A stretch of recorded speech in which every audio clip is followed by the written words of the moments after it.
Hi, I'm Karla.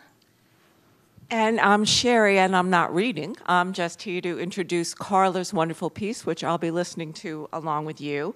And it's about how her mother's old and new worlds met and how that led Karla to see her own world in a new light. The piece is called Our Missing Half. Half is never satisfying. You don't ever want to look at a glass half empty or half full. You want it to be bubbling over. Full is meaningful and half leaves you wanting. So when I met my half-brother for the first time 3 years ago in the airport at Seoul, all I could focus on was his half-buttoned shirt, half-twisted necklace, and the way he half-hugged my mom as she tentatively placed her arms around his neck. This is weird, I thought to myself.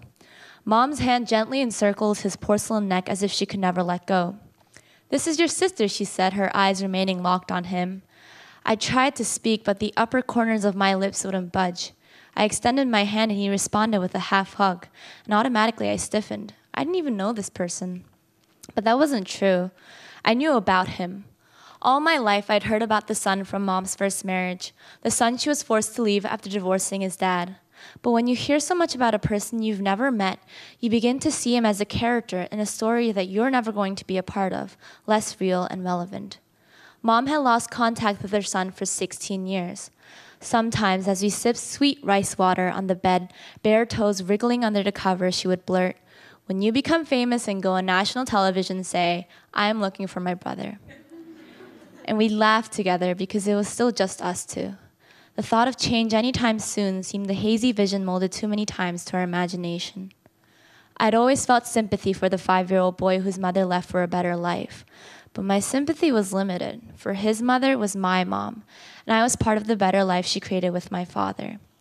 Even my mother, as we skimmed tattered photo albums from her past, would say that it was all God's plan. Without leaving her son, she would never have had me. My 5-year-old self would vigorously nod, cling a little tighter, and smile in contentment. As the years passed, time began to untangle the barbed wires around Mom's heart, and she let her guard down.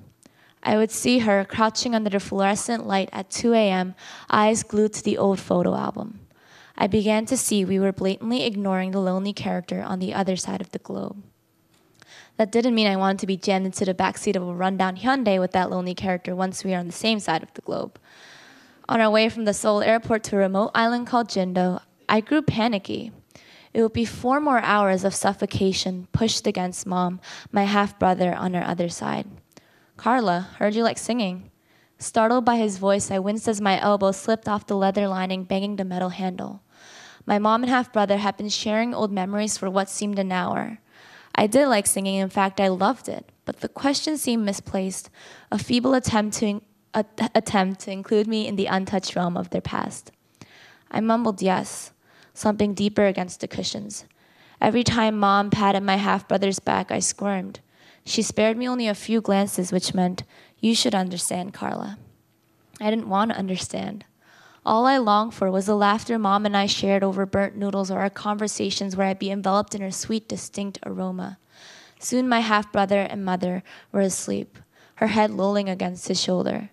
Awake, I sat folded against the corner, locked out of their dreams. After a while, Mom whispered, "My little sleep monster."